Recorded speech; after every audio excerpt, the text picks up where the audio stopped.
All right, I think it's fair to jump right into it. Oh, okay, perfect. Again, thank you everybody for taking the time to come to our webinar. We're going to be discussing the benefits of cloud-based practice management solutions. In terms of the agenda, we're going to have sort of three core topics: introductions, what you should expect from your legal practice management software, do a specific spotlight on Clio and Law, and then open up the floor to a Q&A. Goes without saying, at any point, if there are questions, something pressing, please feel free to throw it right in the chat. We're going to do our very best to address everything towards the end, but feel free to post at any point.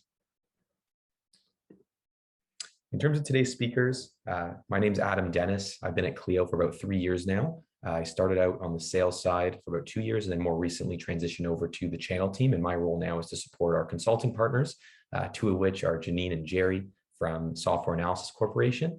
And we also have Andreas Becker, who's the Director of Business Development at Law. So I'm going to hand it off to Janine and Jerry to go over high level what you should be looking for and expecting out of your legal practice management software. Thanks, Adam. So my name is Jerry Martin with Software Analysis Corporation, and I have been consulting with law firms since 1986, actually. I wanted to, and I'll let my partner Janine introduce herself. But we want to talk about the user experience, and I'm going to start out, and then Janine's going to jump in here. So you need to consider what your experience is going to be with the package that you're selecting. And it should fit your corporate culture. If you have an extremely complex software, it can have lots of bells and whistles, but if you can't use them, or you need to hire a consultant every time you want to do something as simple as change a label, it may not be the right package for you.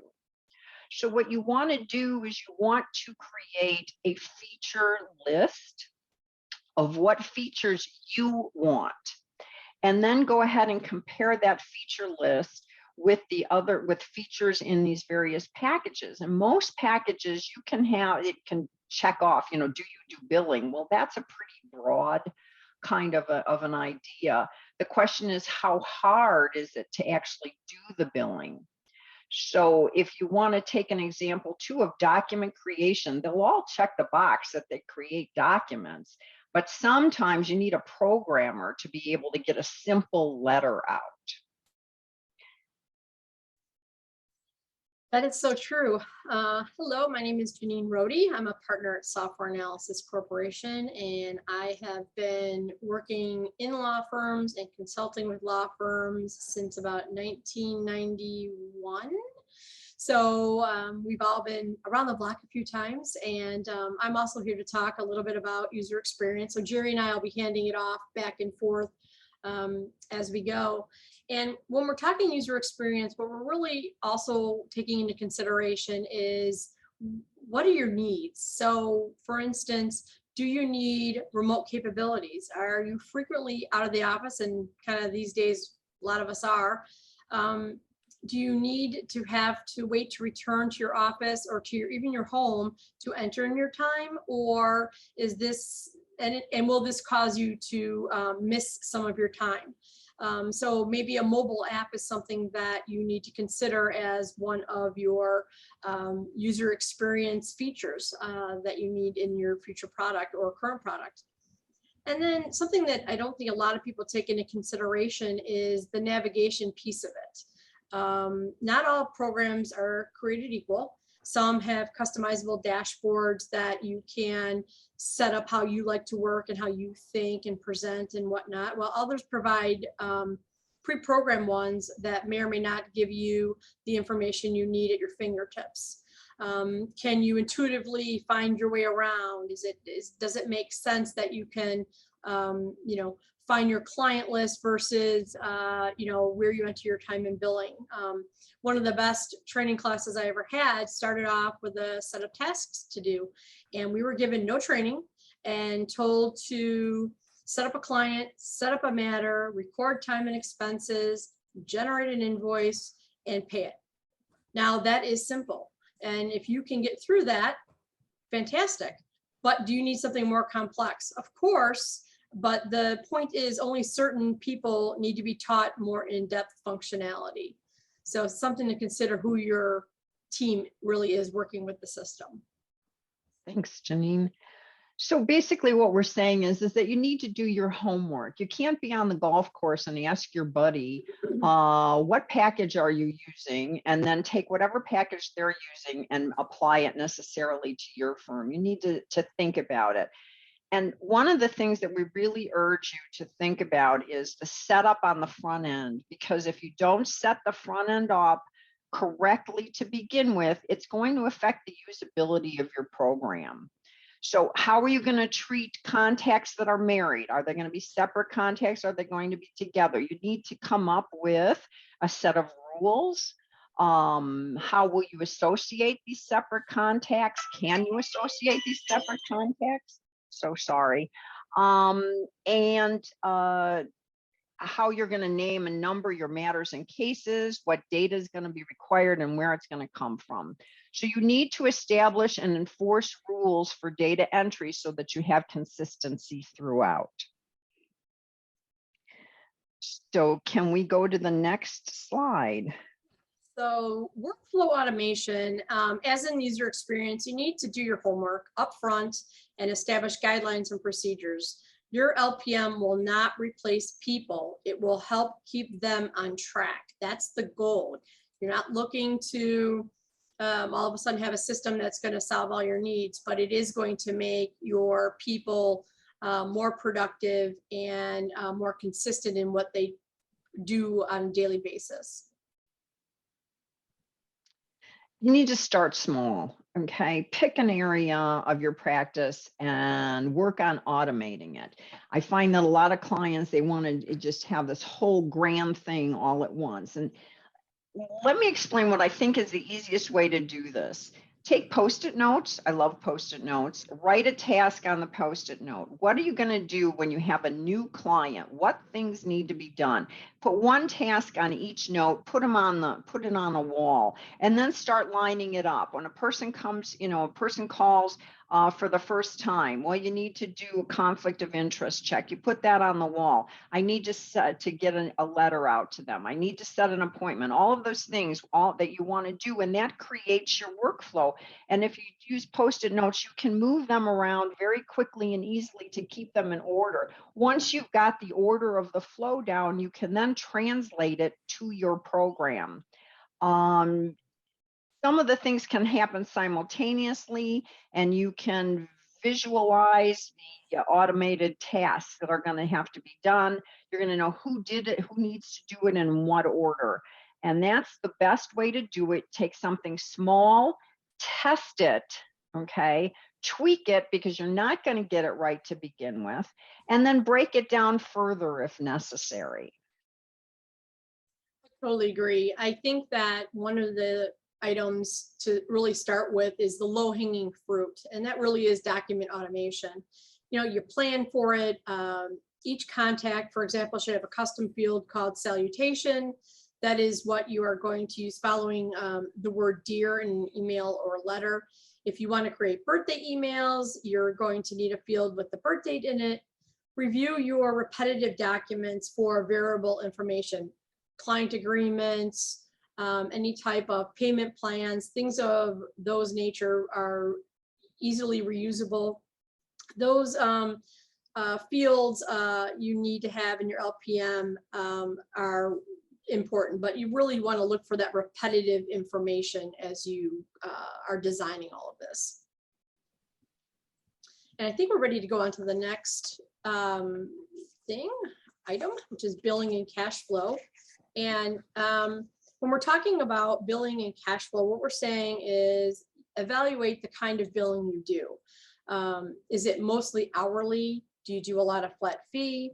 Software differs considerably when it comes to handling flat fees. And we were just discussing earlier, we could do a whole webinar on just flat fees if we needed to. But getting a flat fee bill out that says you owe $2,500 for your DWI representation is easy.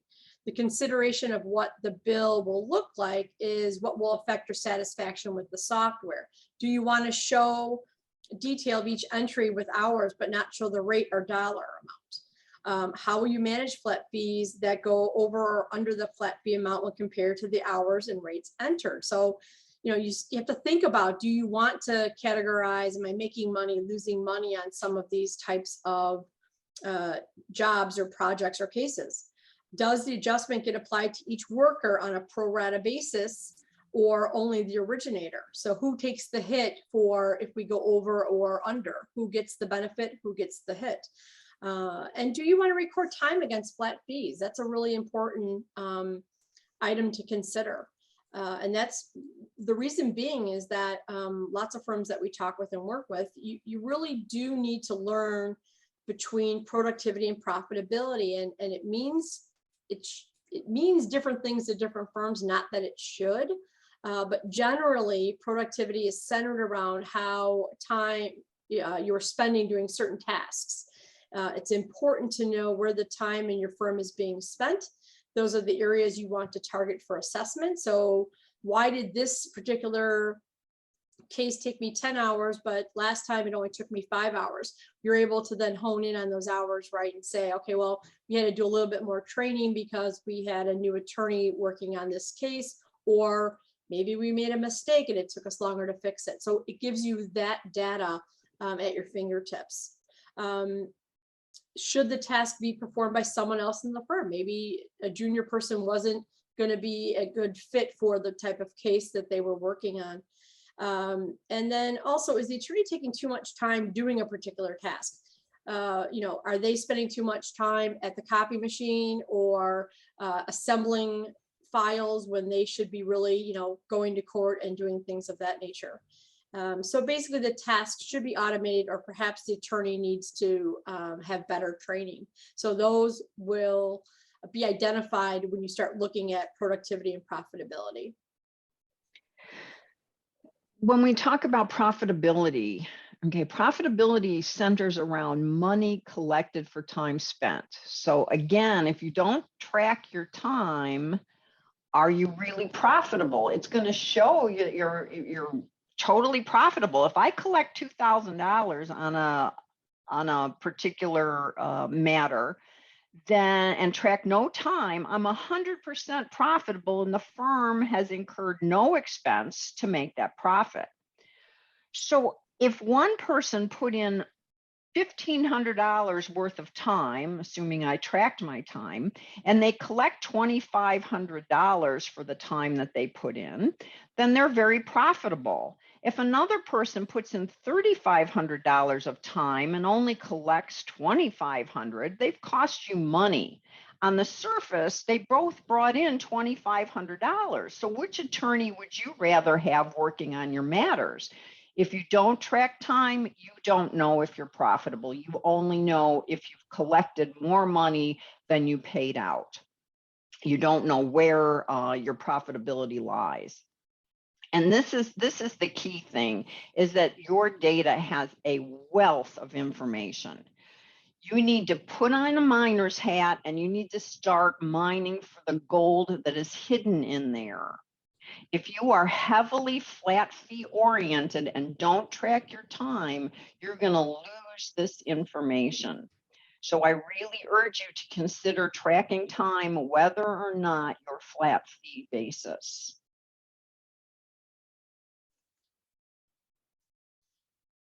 Okay, I think we can move on to customer experience. And Jerry, you can start that off, please. All right, I will. So in the customer experience, we think about our software, we stop at the first three categories we just discussed. After all, the customer isn't using the software, but that may or may not be true. You can use a law practice management package to securely share documents with them. You can allow them to pay their invoices right from the invoice. You could allow them to see their matter or status of certain things on their matter. You can even allow them to enter their own intake form information. Keep in mind, though, when you want to automate things, not all clients want to be electronically involved and they resent automation. You need to know your clientele. If you're in family law or estate planning, you may have elderly clients who don't want to be automated, but do not assume that because someone is older that they don't want this. You need to ask them and tailor your interaction with them based on their own comfort level. So it doesn't have to be an all or nothing. You need to provide the service for your client. And whether or not your client wants these texts or snail mail or phone calls, your workflow automation can deliver the right information at the right time. Even if it's snail mail, you can be printing out your letters at the right time and in the right manner. So true. And there's so many automation tools out there, but don't rush out and buy them all at once. Tackle one area at a time. Perhaps it's document automation. Try before you buy. Be prepared to spend some time or money to get set up the way you want it. Like before, set it up, test it, get feedback, and tweak it. Then when you're ready, tackle the next thing. You and your staff still have a business to run. Keep moving forward, but have a vision at the start of where you want to be as an organization down the road. Studies have shown that the #1 complaint clients have is not the work the attorney did on the matter, not how much they charged, but their lack of interaction. Usually comes down to communication in some form. They often have no idea what their matter status is or if anyone is even currently working to keep things moving forward. Continued contact with the client, even if there is nothing to report, affects the client's perception of the value of your service. That's a really strong statement. It affects the client's perception of the value of your service. This is a perfect application for document automation. Deliver service at the push of a button. And I think what we're going to do is move on after that and talk a little bit about Lawya. Thank you so much, Janine and Jerry. That was unbelievably informative. Before we jump into Lawya, I can do a really quick high-level overview of Clio. A little bit of background on Clio as an organization. We're fortunate to be the leading cloud-based practice management software company. Some key metrics down at the bottom of the screen. We work with about 35,000 law firms across the globe, across multiple different practice areas. In terms of our employee count, I believe that number is closer to 800. Nonetheless, it's only a 50-person gap. And then in terms of like how that's broken down, a significant number of those folks are in engineering. We really like to sort of maintain that development in-house at Clio and not outsource it. We have a pretty significant sales organization as well, have relationships with the vast majority of bar associations in addition. And a statistic that I'm quite proud of is our renewal rate, which is about 98%. So not only does Clio do a great job of onboarding new firms, but equally, if not more important, when folks sign up with Clio, you're typically with us for the long haul. And just some context, the image that you see in the background is actually at our last in-person conference, ClioCon. It's the largest legal technology conference in the world. It was at San Diego in that particular year. We had 2,000 in-person attendees. And then this October, it's going to be in Nashville. So if you have any questions on that, feel free to drop it in the chat. I'm going to hand it off to Andreas to do a quick recap of Lawya. Yeah, thanks, Adam. So Lawya, we're a cloud-based legal document automation and workflow platform. I used to be a practicing attorney. Okay, so I'm a recovering attorney. It was actually my classmate in law school who started Lawya. And after I burned out, I kind of said, what are you guys doing over here? And I saw what they were doing and it made a lot of sense to me. So I come with a little bit of experience in terms of some of the problems that we try and solve. We're 6 years old. We now generate over 40,000 documents per day, 400,000 e-signatures filed with the courts. We'll get into how the tool actually works very briefly, but we've enjoyed a really positive relationship with Clio. I've been a strong integration partner with them for over 5 years, and back in September, we were formally welcomed into the family. We are a standalone. Most of our users are not Clio users. But if you have Clio, we've got a really great integration with them. A quick overview of Lawyer. Thank you, Adam. Thanks, Andreas. So in terms of dropping into the product, I want to give like a high level overview of what Clio actually looks like and the value it can provide. And I think, despite working with about 40,000 firms across different practice areas, you can really distill the value of Clio to sort of 4 key buckets. And I'm going to try and align them to the different topics that Jerry and Janine were discussing. But those are user experience, workflow automation, increased billable hours, and a strong cash flow position at the firm. And then a really great customer experience, which in turn generates more referrals for the firm. So in terms of user experience, we often joke here at Clio, as much as we're a practice management software company, we're really, if not more, a change management software company, right? In that we recognize attorneys are incredibly busy, and the last thing you want to do is have to revamp the way you practice your firm and have to take tons of time in your adoption of a software. So our product team really kept this top of mind and ensured that everything within Clio was sort of designed with that user experience to ensure an optimal adoption. So I'm going to jump into Clio and show a couple of different examples of how we've done a really good job of creating a strong user experience. Before I do that, just want to really quickly give the lay of the land. What you're looking at here is Clio Grow. This is our client intake and CRM module. It was actually Lexicata, which was the leading client intake and CRM tool. We acquired it in 2018 and rebranded as Clio Grow. And then Clio Manage, which is what you're looking at now, is for post-retention workflows rather than client intake and CRM management. It's once you've actually retained that client and now it's time to manage their cases. As it pertains to user experience, I think the most compelling example is right here on the matter view. So for every single case that you have in Clio, you'll have this view. Right now, we're looking at the Lastman divorce with children. And in the same way that we have our firm-wide tabs on the left, we have our matter-specific tabs all along the top. And these different tabs apply to this matter. So I think the real benefit as it relates to user experience is when you're working on this matter, any given matter, everything under the sun as it relates is right here, right? Something I used to hear all the time when I was on the sales team is that folks would just spend so much time searching for emails, searching for documents, searching, right? Let's centralize all that and make sure that it can all be housed within one screen. In addition to that, I think another really awesome piece as it relates to the user experience is the fact that Clio is entirely cloud-based, right? So you can work on your cases, your documents at home, in the office, on your computer, laptop, tablet, it doesn't matter. Clio also has an open API. We have over 200 plus integration partners. Some of the notable ones are Outlook, Gmail, QuickBooks, Teams, so on and so forth. And I think as this relates to user experience, it's really important that when firms are adopting Clio, they're able to integrate it with their existing technology stack. As I said before, we want to ensure that when firms are moving to the cloud, it's not reinventing the wheel, but rather complementing their existing workflows. And then the last piece as it pertains to user experience, and I think this is oftentimes one of the most overlooked aspects when it pertains to evaluating practice management software, is our support team. Being the leaders in this space, we're fortunate to have about 100 folks dedicated strictly to support, the vast majority of which are friendly Canadians. But I think it's important to note that when someone reaches out to support, they're not going to get a canned generic response with a support article, right? They're going to speak to a live person who's going to pretty much hold their hand and make sure that they get out of that hiccup and can sort of get back to practicing law.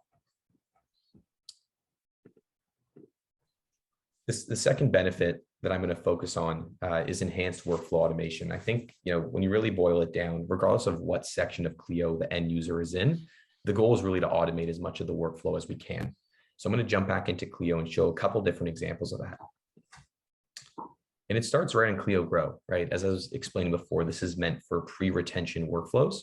These buckets are supposed to mimic the steps that a firm would take to intake a new client. And in theory, you could have a fully automated intake process. So you could put your intake forms on your website or send them to your clients. And then when they fill them out, it'll populate right here in the lead inbox. And then the idea is to pretty much move that lead through the various stages of intake to ensure that nothing's falling through the cracks. Of course, if you want someone at the firm to manually record the intake, that's totally fine as well. And in theory, that could fully be automated. The other example as it pertains to automation comes to drafting documents. So actually, you know what? I'm going to let Andreas speak to that one. But rather than going to that, I think I'm just going to highlight our integration with Gmail and Outlook. Something that I used to hear all the time is that attorneys would spend a lot of time just searching for their inbox, searching for client emails. And rather than keeping all those emails in folders separate to the client matter, you can actually integrate your Clio account with Gmail or Outlook, right? So take this email, for example. Let's say, you want to keep track of it and don't have to necessarily keep it in a separate matter or file. If you integrate Clio with Gmail, you can actually type in the matter that you want to save it to, and then you can save the email in addition to your inbox under the communication tab within Clio, right? So I'm going to type in the last one, divorce, and then hit log to Clio. And then when you go back to the matter under the communication tab, you're going to see every single email and point of correspondence with the client. At this time, I'm going to hand it off to Andreas, who's going to speak to LawYaw and how that also demonstrates some workflow automation. Awesome. And could you give me permission to share my screen? Absolutely. Perfect. So, and you can see my screen. You can see this. We're looking at the right thing. Perfect. Okay. So this is the LawYaw platform, and we enjoy a really tight integration with Clio. But like I said, this is a standalone, and we have a very specific purpose, which is just to automate Microsoft Word documents and/or standardized court form PDF forms. And we operate, and have a lot of success in particular practice areas. And I was talking with Jerry earlier, and it's like, well, which practice management tool is best? What kind of depends what your needs are. For us, we're not going to be a fit for everyone, but certain practice areas that are highly repetitive. We're talking about family law. We're talking about estate planning, any sort of litigation in general. I mean, it can be very broad, but for people who are doing very, very specialized contracts and they're one-offs, that's not necessarily where we add the most value. It is in those areas where it's very volume based and there's a lot of process. And I think there's a little bit of reticence, not just for clients from an automation standpoint, but for attorneys. Some of it is just kind of change management in terms of this being something new. I've done things in a certain way and I've been successful. Why do I need an automation tool? Some people think, well, what is that going to replace me? And that's not the focus here. What we try and concentrate on is let's do the heavy lift for you in terms of the really rote tasks that are really more administrative than anything. Let's ensure that information is going into the right documents and we get you 90% of the way there so you can spend your time on the most valuable parts of your business, whether that's business development, whether that's actually being really strategic with the cases that you're handling, with how you're handling your clients. So, a quick example is we've got these court form libraries that house standardized court forms throughout a couple of different states. And I think we're up to 17 states now and include the USCIS federal immigration forms. Those are out of the box. You don't have to do anything with and can pull Clio information in, create sets and fill information throughout multiple documents at the same time. We also have a templating tool that allows me to take Microsoft Word documents. So let's say, here's an example of a family law document. And when I was practicing, I didn't do family law, but let's say I had, I was doing some discovery. I would take my base complaint and I do a save as, and then I'd save it as whatever, the client's name was. And then I would do a find and replace all for all these different inputs. And then I'd copy and paste in certain language depending on what was necessary. What our tool allows you to do is you just open up this add-in in any Microsoft Word document. And I'm going to call this blank divorce complaint template. Divorce complaint template. And what I'm doing is I'm saving a copy of this into the LawYaw platform. So it's syncing with LawYaw now. Now it's saving into the system. I haven't entered any fields in yet, but something else that Jerry and Janine were talking about is kind of ease of use and your experience. There are a lot of tools that are really powerful out there, but are very unapproachable. What I'm doing now is I can just say, okay, I want to create a category for the attorney. If you have multiple attorneys at the office, if it's just you, then you wouldn't need to do this. I highlight. I recommend kind of breaking your documents down so you know where different data inputs go. But I've got a card here for full name. I just click the plus sign and it turns it into a field. And what we're going to be doing is, I'm not going to go through all of this for time constraints, but basically what we want to get to is something like this. this New Jersey complaint for divorce template I've got. And this is a fully automated template. It looks like there's a lot going on here, but it's actually pretty easy to set these up once you get the hang of it. And I've done a couple of documents that I uploaded into the system, and I arranged them as a set in LawYaw because I know I don't ever need the complaint by itself. I need the complaint, I need the summons, and I need these certifications. You can add as many templates as you would like to these sets, but that's where we're kind of starting to talk about workflows, which is a term that gets used kind of liberally these days, but this is kind of the aspect that, or the angle that we're going after. And I can just say, okay, I want to draft this new document set. I want to do all 4 of these documents. If you're not a Clio user, you just create a matter and start filling in information. If you are a Clio user, like I have this Soprano matter right here, we're going to see I have some custom matter fields I've built out. I've got some related contacts. Again, this is something that you don't have to jump right in. You kind of pick a small document or workflow that you like to work on. It's an iterative process. But I'm going to say, okay, I want to tie it to the Soprano matter. I click next, and information is just going to automatically come over from Clio and pull in from any information I may have entered previously when I was doing my intake with the client. A thing that attorneys are really attracted to is wanting to be able to delegate more confidently. And this gives them a really easy way to say, hey, I need you to, especially for like a new hire, I need you to fill out all the information in this workflow, make sure it's all there. Let me know if you have any questions. You can leave hints for your staff or for yourself to remind you how information needs to be entered. One of the benefits of LawYaw over some of the other, automation tools out there for documents is, it's ease of use and it's just very purpose built for the legal vertical. Simple things like, being able to create a multiple choice. So in paragraph 7 of this document, if no case is pending, no orders entered, I use this language. If another case is pending, I use this language. Custody order has been entered, I use this language. I can come in and edit this text without overwriting anything in the template itself. These are Clio custom matter fields that came in. Yeah, there are a lot of different ways you can set this up, but the goal here is to have as few kind of model templates as you can have that can give you a different output depending on the inputs, so that as you iterate on these documents and there are updates and new laws and new preferred language, you're not having to update 20 different versions of essentially the same document. So you just get a little preview here of what the document's going to look like. I entered Carmelo once. It's all caps bold here. It's just title case, no bold here. This is the language that I chose to use. There's that edited text. I said there are 3 children, so the and came after the date of birth of the second child. So it's just little stuff like that, editing these documents, it has a huge cognitive load, even though you don't really feel like you're doing that much. Like there's more important stuff that you could be doing, and that's where we're trying to save you time.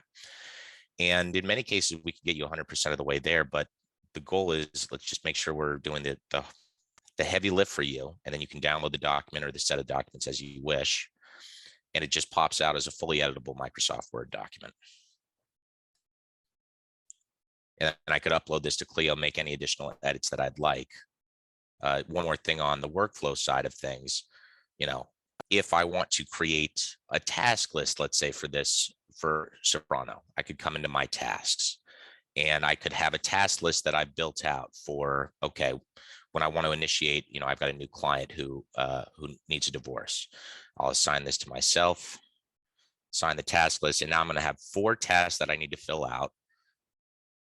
Sync LawYaw to pull in relevant information. Add family law custom matter field sets to fill out all of the fields in the matter itself. Collect additional information, generate the complaint and summons, and I can actually use the URLs. We are going to be developing some embedded functionality in Clio, which is really exciting. But there are hacky ways to do this that people actually really like. I can just take this URL. And so people don't have to worry about, oh, am I going from one platform to another? Just use that URL. You're going to go straight to the set that you need to generate and just tie it to the matter that you want to tie it to. There's going to be a lot of resources afterwards, but I want to I don't want to spend too much time on this, but I hope this was helpful, just giving people an idea of how you can quickly draft a bunch of different documents and save yourself a ton of time by investing a little bit on the front end and some automation. That was fantastic. Thanks so much, Andreas. For the sake of time, I'm just going to keep moving along here. But I think the main takeaway, from my end of things is really when you're adopting a system like Clio, what you're getting, the main benefit is an end-to-end solution that can support clients all the way from intake to invoice, right? Obviously we have two core products, Clio Grow and Clio Manage. Of course, we have Lawyaw as well. And through the combination of all three, there's no reason why you should need additional software, right? It's really supposed to be an all-encompassing method of consolidation. And just to reiterate one last time, whereas Clio Grow is for pre-retention, managing those leads and marketing, Clio manages for post-retention, actually the casework for the signed clients. I do want to really quickly call out a really exciting promotion that we have running until the end of July. Essentially, for a limited time, we'll help cover the remaining cost of your contract with a credit of up to 6 months free of Clio. So for anybody who's currently under contract with a software that they're not entirely thrilled with, feel free to reach out to myself, Janine, or Jerry, and we can explore sort of what credit we could offer in a transition to Clio. I've been at Clio for 3 years, as I mentioned. I personally have never seen something quite like this. So it's definitely really exciting. And at the end of the day, we want to make sure we're helping folks out and offering a solution that's best catered to their needs. In terms of switching, it's quite straightforward. First step would be to schedule a demo. I'll reach out to everybody to send a recording of the webinar after the fact. You essentially determine what that best Clio plan would be. Jerry and Janine are definitely more than equipped to help you with that. And then we switch seamlessly, onboarding, migration, training, that's all included within the subscription. But we can certainly follow up and speak to that process in a bit more detail. As I said, as a next step, I'll be sure to follow up with everybody. So feel free to coordinate that with myself, or Jerry and Janine are always more than happy to chat and set up a call from their end. I know we're running slightly over time here, but if there are any questions, feel free to pop them in the chat. We're all here to address them as best as we can. I see one question here. Is migration included? Yep, migration is certainly included. That's not an additional fee. It's embedded within the cost per user per month. So no need to worry about that.